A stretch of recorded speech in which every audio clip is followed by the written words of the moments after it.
Yes, good morning everyone. तो हमने कल अध्ययन किया था कि किस प्रकार से क्रांतिकारी आंदोलन हुआ,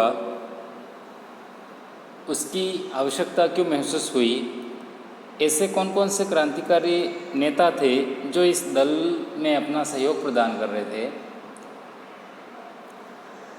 क्रांतिकारी दल के या क्रांतिकारी आंदोलन के ऐसे कौन कौन से कारण थे जिनके कारण क्रांतिकारी आंदोलन अस्तित्व में आया और अपनी एक अलग नीति के अनुसार उसने ब्रिटिश सरकार के समक्ष एक शस्त्र विद्रोह के माध्यम से आज़ादी प्राप्त करने का प्रयास किया। यहाँ तक हमने कल अध्ययन कर लिया था। आज है हमारे जो क्रांतिकारी आंदोलनकारी जो थे, उन्होंने किन किन कार्यक्रमों का आयोजन करते हुए किन किन कार्यों को अपनाते हुए इस आंदोलन को आगे बढ़ाने का प्रयास किया, किन किन कार्यों के माध्यम से इस आंदोलन के माध्यम से स्वतंत्रता प्राप्त करने की कोशिश की, उनके बारे में हम अध्ययन करेंगे। उसके बाद ये जो क्रांतिकारी आंदोलन जो था, उसकी कुछ प्रमुख भारत में मुख्य स्थानों पर इनकी कुछ गतिविधियाँ रही, उन गतिविधियों के बारे में हम पढ़ते हुए आगे बढ़ेंगे। तो सबसे पहला आपको स्लाइड में दिख रहा होगा भगत सिंह। भगत सिंह को एक क्रांतिकारी नेता के रूप में जाना जाता है, जिनका मानना था कि अंग्रेज़ों को भारत से निकालने के लिए एक शस्त्र विद्रोह की ज़रूरत है, तभी हम अंग्रेज़ों को भारत से खदेड़ सकते हैं और भारत को स्वतंत्रता दिला सकते हैं। एक जाबाज और क्रांतिकारी नेता के रूप में हम भगत सिंह को जानते हैं। इनकी एक सोच भी है, देखो क्या है। क्रांतिकारी सोच के दो आवश्यक लक्षण हैं, बेरहम निंदा तथा स्वतंत्र सोच। ये दो क्रांतिकारी अगर कोई व्यक्ति है, उस व्यक्ति के अंदर, उसके दिल में ये दो बातों का होना बहुत ही नितांत आवश्यक है, ये इनका मानना है। तो नमन है उस देशभक्त को, भगत सिंह जी को, जिन्होंने अपना बलिदान देकर भारत को आज़ादी दिलाने में एक अपनी महत्वपूर्ण भूमिका निभाई। हमारे ओर से भी सत सत नमन। इस अध्ययन बिंदु के साथ मैं दिनेश कुमार आप सभी का हार्दिक अभिनंदन करते हुए हम आगे बढ़ने का प्रयास करते हैं। तो इनके कुछ कार्यक्रम थे, वह कार्यक्रम कौन कौन से थे आपको स्लाइड में एक फोटोग्राफ के माध्यम से दिख रहा होगा कि एक व्यक्ति को जंजीर के माध्यम से जकड़कर ब्रिटिश जो सैनिक अधिकारी है वहाँ ले जाने का प्रयास कर रहे हैं। हम बात करेंगे ये कौन है, लेकिन ये इतना अवश्य है कि इन्होंने उस एक अकेले व्यक्ति के ऊपर कई प्रकार की जंजीरों से जकड़कर उसको पकड़ के रखा हुआ है। तो हम बात कर रहे थे, कार्यक्रम कुछ इन्होंने निर्धारित किए गए थे। वह थे सबसे पहला अलोकप्रिय अंग्रेज अधिकारियों की हत्या कर जनता का विश्वास जीतना। जो भ्रष्ट जो अंग्रेज अधिकारी थे उनकी एक सूची बनाना, उस सूची के अनुसार उनको भ्रष्ट से अधिक जो भ्रष्ट अधिकारी हुआ करता था उसको मौत के घाट उतार देना। और इससे क्या था, उनका ऐसा मानना था कि अगर हम ऐसा करते हैं तो भारत की जो जनता है, उस भारत की जो जनता के दिलो दिमाग में हमारी क्या होगी, एक छवि अच्छी बनने का मुद्दा बनेगा। एक हमारी जो छवि है वहाँ अच्छी बनेगी और हम भारतीय लोगों का विश्वास जीतने में सफल हो सकते हैं ऐसा करने पर। ये इनका एक नज़रिया था। दूसरा, आत्मशक्ति एवं आत्म बलिदान आत्मोत्सर्ग पर बल देना। ज़रूरत पड़ने पर क्या करना, अपने देश की मातृभूमि के लिए स्वयं के प्राणों का त्याग कर देना, स्वयं की प्राणों की आहुति देने के लिए भी क्या करना, तैयार रहना। ये भी इन्होंने एक ऐसा कार्यक्रम निश्चित किया गया था कि जहाँ पर भी अगर ज़रूरत पड़ेगी तो वहाँ पर क्रांतिकारी दल के जो नेता होंगे वो पीछे नहीं हटेंगे, बल्कि अगर स्वतंत्रता की बात आती है तो उसके लिए हम अपने प्राणों की आहुति भी दे देंगे। थर्ड था लूटपाट, डकैती द्वारा धन एवं अस्त्र शस्त्र एकत्र करना।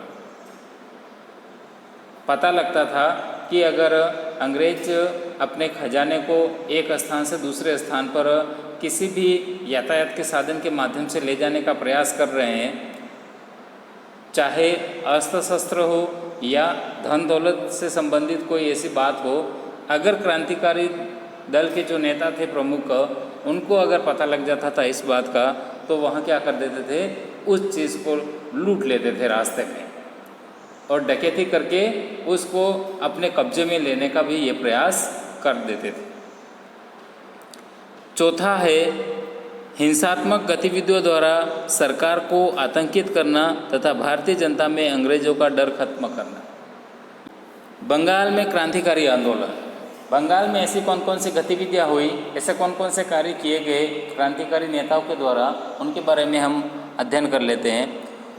फोटो जो एक फोटोग्राफ के माध्यम से बताने का प्रयास किया है, वहाँ आपको दिख रहा होगा। बात करेंगे क्रांतिकारी आंदोलन बंगाल में जो हुए गतिविधि उसके बाद। तो बंगाल क्रांतिकारी गतिविधियों का एक बड़ा केंद्र था उस समय जब ब्रिटिश हुकूमत थी। यहाँ पर क्रांतिकारी गतिविधियों की शुरुआत भद्रलोक समाज द्वारा की गई। ये एक प्रकार का समाज होता था, उसमें जो लोग थे, इन लोगों के द्वारा इस बंगाल में क्रांतिकारी आंदोलन की शुरुआत की गई। 1902 में ज्ञानेंद्र नाथ बसु द्वारा मिदनापुर में गठित अनुशीलन समिति, ये बंगाल की क्रांतिकारी एक संगठन था, एक समिति थी एक, तथा कलकत्ता में इस समिति को स्थापित करने का श्रेय पी मित्रा को जाता है। यानी हम कह सकते हैं, सार रूप में कह सकते हैं कि क्रांतिकारी गतिविधियों से संबंधित ये एक गुप्त संस्था थी बंगाल में। अनुशीलन समिति का उद्देश्य खून के बदले खून था और इन्होंने अपना एक उद्देश्य निश्चित कर रखा था इस कमेटी ने कि हम खून का बदला खून से ही लेंगे। कलकत्ता में अनुशीलन समिति के प्रमुख सदस्य बारिंद्र कुमार घोष, और ये जो प्रोफाइल आपको दिख रही होगी स्लाइड के माध्यम से, ये बारिंद्र कुमार घोष ही है। बंगाल में जो क्रांतिकारी आंदोलन के जो प्रमुख व्यक्ति जो थे उनमें बारिंद्र कुमार घोष जो ये भी एक अपने आप में एक प्रमुखता इन्होंने दिखाई थी। ये प्रोफाइल उन्हीं की है, ठीक है। तो घोष और भूपेंद्र नाथ थे। बंगाल में क्रांतिकारी राष्ट्रवाद को बढ़ाने में बारिंद्र कुमार घोष और भूपेंद्र नाथ दत्त का महत्वपूर्ण योगदान माना जाता है। हम स्लाइड के माध्यम से भूपेंद्र नाथ को भी देखने का प्रयास करेंगे। युगांतर 1906 में युगांतर नामक गुप्त संस्था का गठन बारिंद्र कुमार घोष के और भूपेंद्र नाथ दत्त के द्वारा बंगाल में किया गया। खुदीराम बोस और प्रफुल्ल चाकी युगांतर के प्रमुख सहयोगी थे। यह संस्था बम बनाने में सक्रिय थी। कौन सी?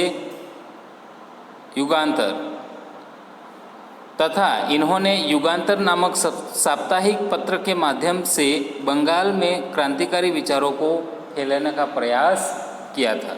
यानी हम कह सकते हैं भूपेंद्र नाथ दत्त और बारिंद्र कुमार घोष के नेतृत्व में बंगाल में जो एक संस्था बनी थी युगांतर, जो बम बनाने का कार्य करती थी, उनके नेतृत्व में धीरे धीरे करके बंगाल में क्रांतिकारी आंदोलन की शुरुआत मानी जाती है। नेक्स्ट आगे बढ़ते हैं।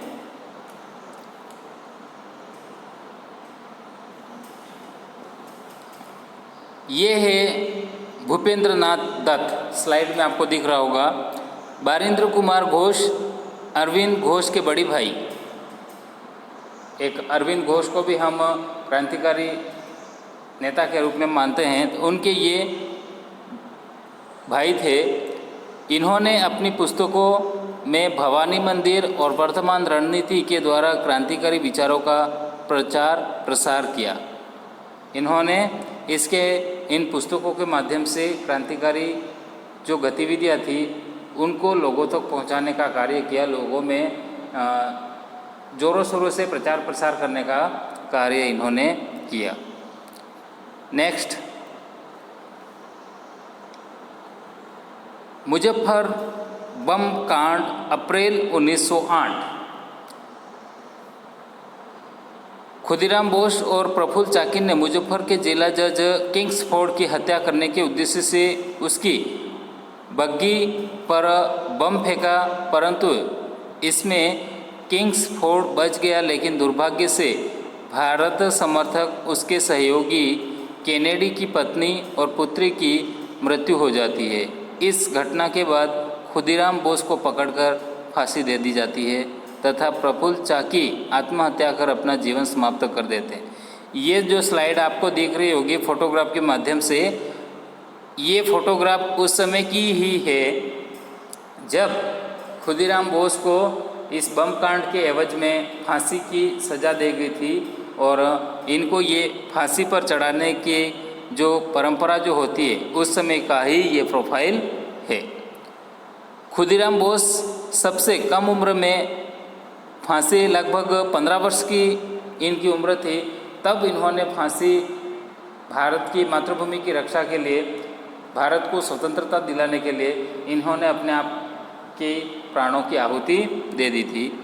बंगाल में बढ़ती क्रांतिकारी घटनाओं को देखते हुए सरकार ने मानिकतल्ला पर छापा मारकर अवैध हथियार रखने के आरोप में 34 लोगों को गिरफ्तार किया, जिसमें अरविंद घोष, बारिंद्र घोष भी सम्मिलित थे। इन पर अलीपुर षड्यंत्र केस के तहत मुकदमा चलाया गया। ये भी अलीपुर की भी एक घटना इतिहास में महत्वपूर्ण मानी जाती है। इस केस में सरकारी गवाह नरेंद्र गोसाई बन गए, जिनकी जेल में ही सत्येंद्र नाथ बोस और कन्हई लाल दत्त ने गोली मारकर हत्या कर दी। ये जो गवाह बन गए थे सरकारी, इन्होंने, इन दोनों क्रांतिकारी व्यक्तियों ने इनको गोली मारकर इसकी हत्या कर दी।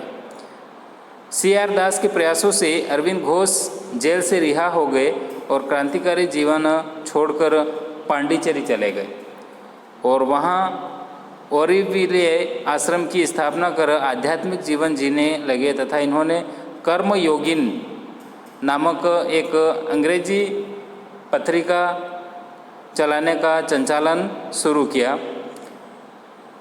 कुछ 2 बातें हैं, उनको प्रमुख रूप से हम देख लेते हैं। अरविंद घोष ने अपने समाचार पत्र वंदे मातरम, अक्सर इसको एग्ज़ाम में पूछा जाता है कि वंदे मातरम समाचार पत्र किसके द्वारा लिखित है, तो अरविंद घोष। मणिकतला में बम बनाने का कारखाना हेमचंद्र कानूनगो द्वारा स्थापित किया गया था। हेमचंद्र बम बनाने की कला सीखने पेरिस भी गए हुए थे। नेक्स्ट आगे बढ़ते हैं। ये है हमारे रासबिहारी बोस। दिल्ली षड्यंत्र केस 23 दिसंबर 1912 को राजधानी कलकत्ता से दिल्ली परिवर्तित होने के समय वायसराय लॉर्ड हार्डिंग द्वितीय पर दिल्ली में प्रवेश के समय बम फेंक दिया। इसकी योजना रासबिहारी बोस ने बनाई थी। इस बम कांड को अंजाम मास्टर अमीरचंद, अवध बिहारी और बसंत कुमार विश्वास ने दिया था। यानी जो प्लानिंग की गई थी वो रासबिहारी बोस के माध्यम से की गई थी और इस कार्य को करने में ये अमीरचंद, अवध बिहारी और बसंत कुमार, इन्होंने इस कार्य को किया था। इस घटना के बाद दिल्ली षड्यंत्र केस के तहत मास्टर अमीरचंद, अवध बिहारी और बसंत कुमार विश्वास मुकदमा चलाकर इनको क्या कर दिया गया, फांसी दे दी गई। जबकि रासबिहारी बोस इस घटना के बाद जापान चले जाते हैं और वहाँ जाके आज़ाद हिंद फौज की स्थापना करते हैं। उसके बाद है पंजाब में क्रांतिकारी आंदोलन।